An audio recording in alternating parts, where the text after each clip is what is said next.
Hi students, आज फिर से आपसे विद्यार्थियों को वेक्टर अलजेब्रा के टॉपिक स्केलर ट्रिपल प्रोडक्ट के लेक्चर 3 में स्वागत है, अभिनंदन है। आज हम लोग देखते हैं कि जो एक्सरसाइज 27.3 है उसके कुछ क्वेश्चंस देखेंगे। इसको सारे क्वेश्चंस बाय क्वेश्चंस नहीं करेंगे क्योंकि ये जो हम लोग के लिए सिलेबस में एडिशनल है। एडिशनल का मतलब हो गया कि आप सीखना चाहते हैं तो पढ़ें, अन्यथा आपको ये एग्जामिनेशन व्यू से नहीं है, इन व्यू ऑफ एग्जामिनेशन नहीं, एग्जामिनेशन में इससे क्वेश्चंस पूछे नहीं जाते हैं। ठीक है, तो देखिए क्या कहता है। पहला question number 1, if a equal to I minus 2j plus K, b equal to I plus J plus K and c equal to I plus 2j plus K, then so that a dot b cross c equal to a cross b dot c। हम लोग को ये निकालना है। ठीक है, तो ज़रा गौर करेंगे, ध्यान देंगे। अभी हम लोग ने बतलाया था इसको प्रॉपर्टी 1 में कि यदि साइन को आप अल्टरनेट चेंज कर लें, एक दूसरे को चेंज कर दें, इंटरचेंज कर दें, तो ऐसे में उसका वैल्यू का कोई इफेक्ट नहीं पड़ता है। उसी प्रॉपर्टी को हमें यहाँ पर दर्शा देना है। तो चलिए हम लोग RHS के लिए देखते हैं हम लोग क्या करते हैं। 4 LHS के लिए, LHS के लिए पहले हम लोग तैयारी कर लेते हैं। क्या, B क्रॉस C निकाल लेते हैं। चलिए B क्रॉस C निकाल लेते हैं तो क्या मिलेगा बताइए। B क्रॉस C, देखिए यहाँ I J K होगा। और बताइए हम लोग जो B क्रॉस C निकालते, B का कोफिशिएंट कितना है 1 1 1 1 1 1, C का कितना है 1 2 1। अब इसको हम लोग एक्सपेंड कर लेते हैं। नाउ एक्सपेंडिंग अलोंग R1, तो देखेंगे क्या मिलेगा बहादुरों। B cross C equal to 1 2 1 1 I minus 1 1 1 1 J plus 1 1 1 2 K, यही ना। तो देखेंगे हम लोग क्या मिलेगा। B क्रॉस C जो मिलेगा बहादुरों 1 1 जा 1 minus 2 I minus 1 minus 1 1 minus 1 J plus क्या मिलेगा 2 माइनस 1 K मिलेगा। अब बताइए B cross C equal to क्या minus I minus 0J plus K। तो फाइनली ये मुझे मिला है। अब इस पर हम लोग को एक चीज़ अलाउट करना है कि A dot B cross C निकालना है। Again A dot B cross C, तो बताइए A का वैल्यू कितना है I minus 2J plus K। हाँ, और B क्रॉस C का देखिए, B क्रॉस C का वैल्यू कितना है, देखिए B क्रॉस C का वैल्यू कितना है, देखेंगे आप, डॉट लगेगा minus I minus 0J plus K, यही ना। अब देखेंगे हम लोग को ये जो मिल रहा है A dot vector B cross vector C equal to 1 into minus 1 plus minus 2 into 0 फिर प्लस 1 इंटू 1। तो अब देखेंगे क्या मिलेगा। A dot B cross C जो हमारा मिला माइनस 1 प्लस 0 प्लस 1, तो फाइनली क्या मिल गया 0 मिल गया। तो लोग फाइनली हम लोग इस बात को लिख सकते हैं कि A dot B cross C equal to 0 मिला। इसको हमने इक्वेशन नंबर 1 कह दिया क्योंकि ये जो टर्म है वो हमारा कंप्लीटली RLHS के लिए निकल चुका है, लेफ्ट हैंड साइड के लिए निकल चुका है। जिस प्रकार हम लोगों ने लेफ्ट हैंड साइड के लिए निकाला उसके लिए राइट हैंड साइड के लिए भी निकाल लेंगे। तो क्या मिलेगा, ध्यान देंगे। 4 अगेन 4 राइट हैंड साइड, तो चलिए पहले हम लोग क्या निकाल लेंगे, A क्रॉस B निकाल लेंगे। Therefore A cross B equal to, देखेंगे A क्रॉस B इस मेथड से निकालेंगे हम लोग I J K और हम लोग को यहाँ पर क्या मिलेगा, a 1 -2 1 b 1 1 1, यही ना। अब इसको हम लोग एक्सपेंड कर लेते हैं तो क्या मिलेगा। नाउ एक्सपेंडिंग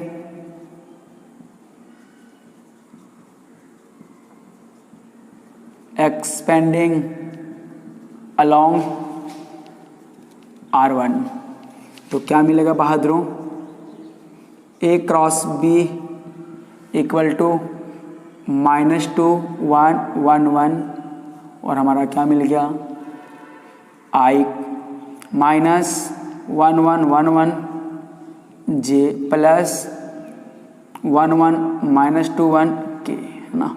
अब इसको हम लोग सॉल्व कर लेंगे तो क्या मिलेगा, a cross b equal to -2 -1 I -1 -1 j plus 1 plus 2 k। हम देखेंगे हमारा क्या मिला, a cross b equal to -3i -0j plus 3k। हाँ, अगेन हम लोग RHS को देख के इंक्लूड कराएंगे with dot product of C, तो क्या मिलेगा बताइए, a cross b dot C equal to, ध्यान देंगे मेरा क्या मिलेगा, a क्रॉस b कितना निकला है, -3i -0j प्लस 3k, और ये कितना है, डॉट लगाना है किसके साथ, C के साथ, i plus 2j plus k, i plus 2j plus k, यही ना। अब हम लोग इसको मल्टीप्लाई करेंगे, a cross b dot c, तो क्या मिला, -3 × 1 प्लस 0 × 2 प्लस 3 × 1। तो आप देख रहे होंगे मुझे क्या मिलेगा, a cross b dot c equal to -3 plus 3, तो कट के क्या मिल गया, 0 मिल गया। तो फाइनली मुझे क्या मिला, a cross b dot c equal to 0। हाँ, इसको हम इक्वेशन नंबर 2 कह देते हैं, क्योंकि ये जो है हमारा कंप्लीट जो है वो RHS निकल के आया। ठीक है, तो हम लोग कहेंगे again from equation 1 and 2 we get, देखिए क्या मिलता है, देखिए क्या मिलेगा, a dot b cross c equal to a cross b dot c।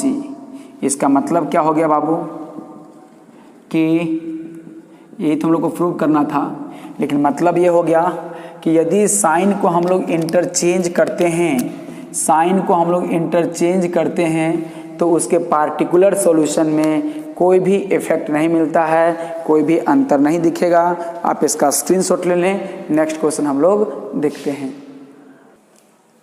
Next हम लोग क्वेश्चन देखते हैं 2, है ना। अभी आप यदि क्वेश्चंस को देख रहे होंगे तो आपको थोड़ा सा लग रहा होगा कि सर गलत क्वेश्चन लिखे हैं। देखिए 2i वेक्टर इस फॉर्म पे दिया गया है, इस फॉर्म पे दिया गया वेक्टर i j के, है ना, उससे कोई फर्क नहीं पड़ने वाला है ना। आप यहाँ पे यूनिट वेक्टर लेके ही चलिए, ठीक है।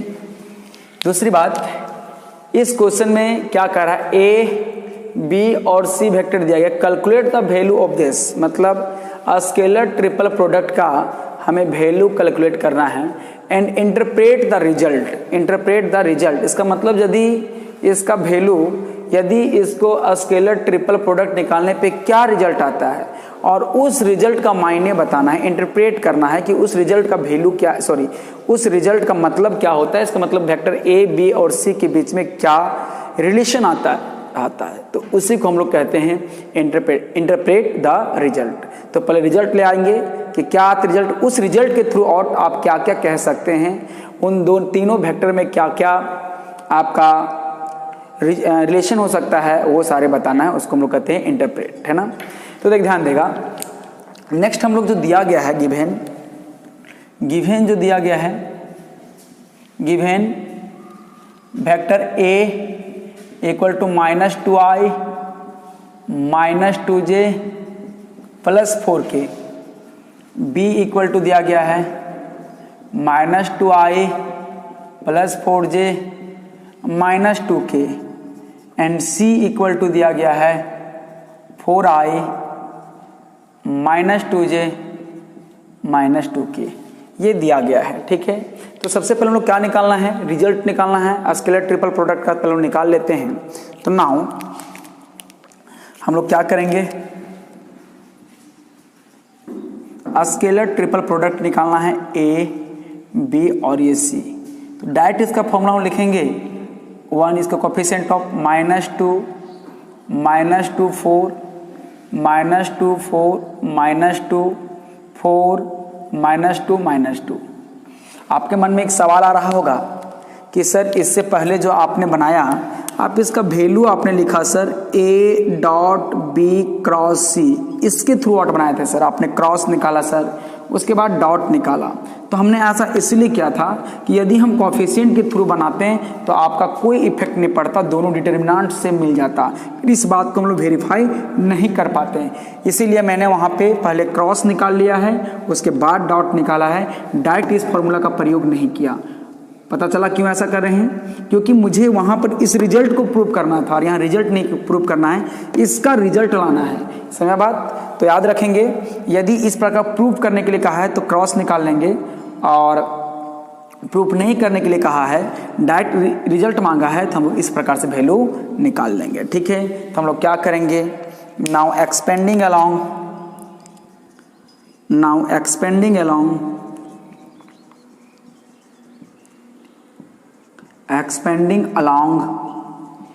R1। तो मेरा क्या मिलेगा बहादुरों, देखिए box product A B C equal to -2, ये कैंसिल 4 -2 -2 -2, ठीक है, फिर माइनस ये -2, फिर ये बंद हो जाएगा, -2 ये मिलेगा और +4 आएगा, ये बंद हो जाएगा, -2 4 4 और -2 मिलेगा। अब इसको हम लोग सॉल्व कर लेंगे बहादुर। तो A B C का जो स्केलर ट्रिपल प्रोडक्ट निकलेगा 2 -8 -4 +2 4 +8 फिर +4 और यहाँ क्या मिला, -+4 4 और यहाँ पर -16। तो अब यहाँ पर देखेंगे सॉल्व करने पर क्या मिलता है। हम लोग क्या मिला, A vector B vector C का स्केलर ट्रिपल प्रोडक्ट क्या मिलेगा, -2 × -12 +2 × 12 फिर +4 × -8। ठीक है, अब जरा गौर करेंगे हम लोग को क्या मिलेगा, A B और C। ठीक है, देखिए यहाँ क्या मिलेगा, 24,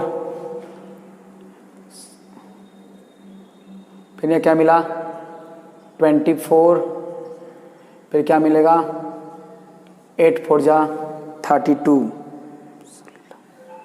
गलत बात है, नहीं यहाँ 4 12 ना होगा 12, तो क्या मिलेगा -48, ये मिला।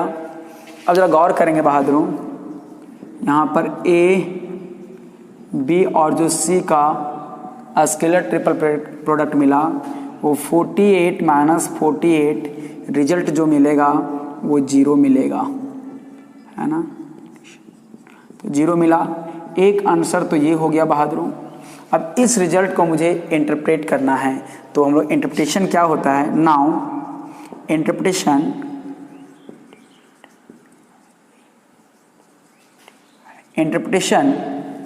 Of result.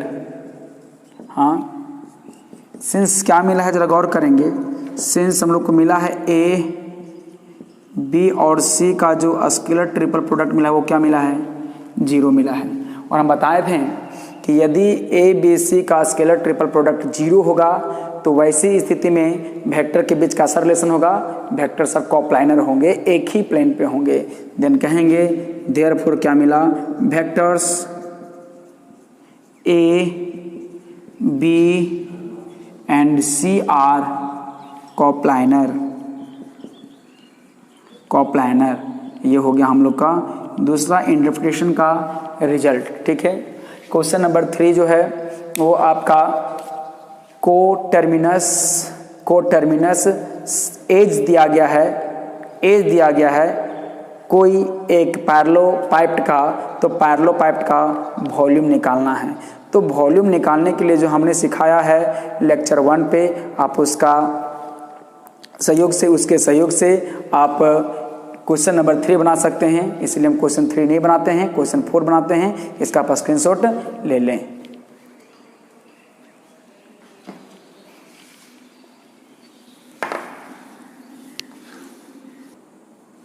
देखिए क्या कहता है, so that 4 points A B C and D with position vector 4i + 5j + k and -j - k and 3i + 9j + 4k and 4 × -i + j + k, ये कोप्लानर वेक्टर हैं, कोप्लानर पॉइंट्स हैं, मतलब एक ही plane पे हैं। इस प्रकार से देखो प्लेन हैगा तो उसी प्लेन पे सारे पॉइंट होंगे। ठीक है, तो सबसे पहले आपको बताएं कि पॉइंट को कोप्लानर करने के लिए हमको कोई सबसे पहले वेक्टर को लाना पड़ेगा।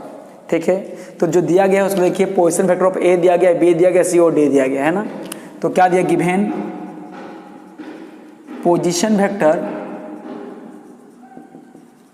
Vectors of points A B and C are. देखिए सी एंड डी आर। देखिए जब पोजीशन वेक्टर दिया गया है तो हम लोग को जब पोजीशन वेक्टर के मायने पे लिखते हैं तो क्या लिखते हैं, ओरिजिन से इसका पोजीशन बतलाते हैं। तो क्या मिलेगा, देयरफॉर OA = क्या दिया गया है, 4i + 5j + k। OB का वेक्टर कितना दिया गया है, 0i - j - k। OC कितना दिया गया है, 3i + 9j + 4k and OD vector कितना है, -4i + 4j + 4k, यही ना।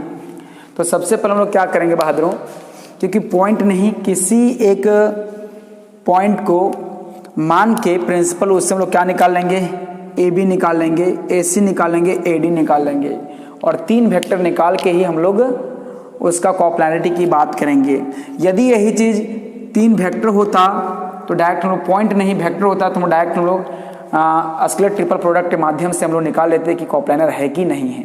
लेकिन पॉइंट दिया गया तो पहले पॉइंट को क्या करना पड़ेगा, वेक्टर बनाना पड़ेगा। तब देखते हैं हम लोग कैसे इसको निकालेंगे।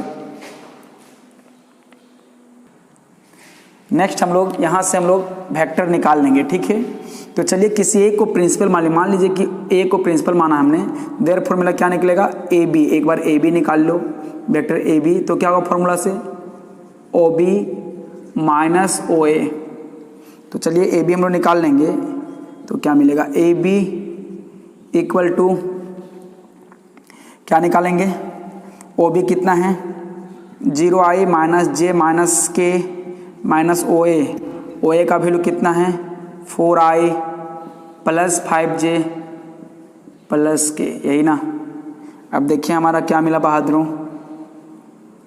AB = 0i - 4i, तो -4i - j - 5j, तो -6j, फिर -k -2k, ये निकल गया हमारा AB निकल गया। ठीक ना, जिस प्रकार हम लोगों ने AB निकाला सारा का सारा हम लोग निकाल लेंगे। फिर A से एक बार B निकाला, फिर B C निकालेंगे, फिर D निकालेंगे। क्रॉस प्रोडक्ट वेक्टर का जो है पहला एक्सरसाइज, दूसरा एक्सरसाइज में हम लोगों ने ये बात बता चुका था, टाइप 2 का क्वेश्चन। ठीक है, तो देखें ध्यान देंगे। अगेन सिमिलरली हम लोग क्या करेंगे, AC निकालेंगे बहादुरों, तो क्या होगा OC माइनस OA।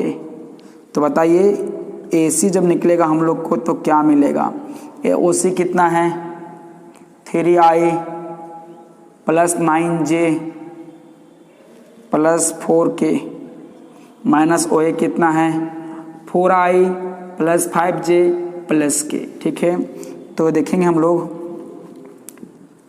AC जो हमारा मिलेगा वो क्या होगा 3I 4I चला कितना बचेगा माइनस I, 9J में 5 चला कितना बचेगा प्लस 4J, 4K में माइनस के चला क्या मिलेगा प्लस 3K।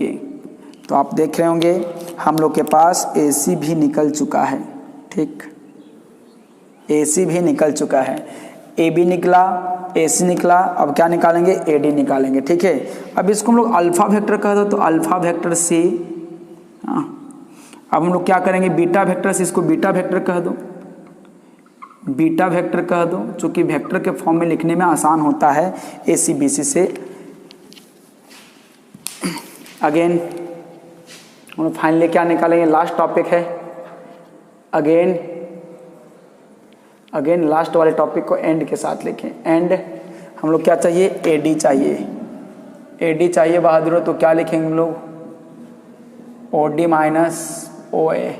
ठीक है, तो OD कितना है माइनस 4I हाँ plus 4J plus 4K minus OA कितना है 4I plus 5J plus K।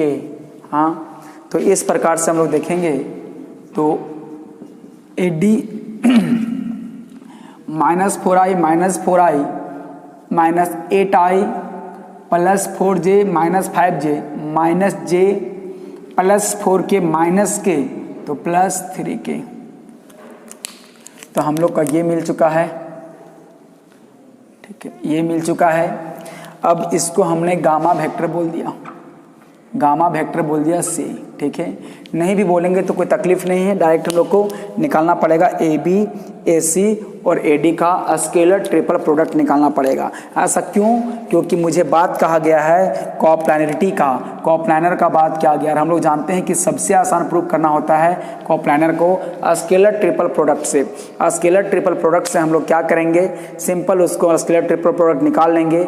यदि रिजल्ट में 0 आता है तो उसे हम लोग कहते हैं कि पॉइंट्स आर कोप्लानर। ठीक है, तो ध्यान देंगे। नाउ हम लोग क्या करेंगे, अल्फा बीटा और गामा का स्केलर ट्रिपल प्रोडक्ट निकालेंगे। तो देखो क्या मिला यहाँ पर -4 -6 -2, फिर यहाँ पर क्या मिलेगा -1 4 और 3, फिर यहाँ क्या मिला -8 -1 और ये 3। अब इसको एक्सपेंड कर देंगे। ठीक है, नाउ एक्सपेंडिंग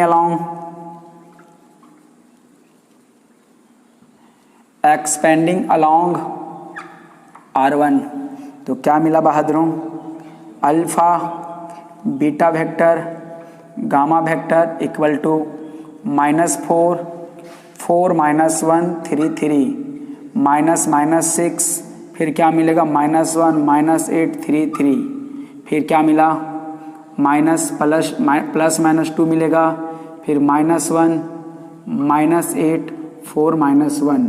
ठीक है, अब इसको हम लोग सॉल्व कर लेते हैं। तो क्या मिलेगा बहादुरों, अल्फा बीटा गामा जो मिलेगा वो -4 12 प्लस 3 -+6 -3 प्लस 24, फिर -2 1 प्लस 32। ठीक है, तो देखेंगे हमारा क्या मिलेगा, अल्फा बीटा और गामा का जो मिलेगा कितना मिलेगा 15 चौके 60 12 3 15 चौके 60, यहाँ कितना मिला 21 छक कितना हो जाएगा प्लस 6 कम 6 6 दूनी 12 126 माइनस 33 दूनी 66। ठीक है, तो आप देख रहे होंगे कि ये दोनों माइनस वाला जो है, ये माइनस टर्म जो है वो क्या हो गया -126 प्लस 126, ये दोनों कैंसिल हो गया। तो क्या मिला बहादुरों, अल्फा बीटा और गामा इक्वल टू 0 मिला। जब ये 0 मिला तो हम लोग कह सकते हैं therefore vectors vectors alpha, beta and gamma are coplanar.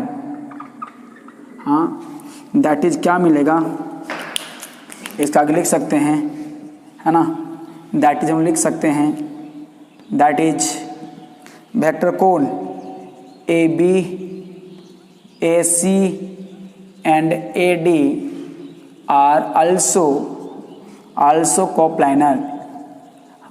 अब बताइए, इस प्रकार से कोई वेक्टर है, तीनों आपस में कोप्लानर एक ही प्लेन पे है, तो इन सब वेक्टर को बनाने वाले पॉइंट भी कहाँ होंगे, उसी पे होंगे। तो हम लोग कहेंगे therefore given points are coplanar hence proved. ठीक है, तो आप इसका स्क्रीनशॉट लें और इसे क्वेश्चंस को बनाने की कोशिश करें। ये एक एक्सरसाइज इंपॉर्टेंट नहीं है, आप चाहें तो बना सकते हैं, नहीं भी बना सकते हैं, एग्जामिनेशन व्यू से नहीं है। और लेक्चर को हम लोग यहीं तक रखते हैं, एक्सरसाइज भी खत्म करते हैं। नेक्स्ट लेक्चर पे हम लोग नए टॉपिक के साथ मिलेंगे। धन्यवाद।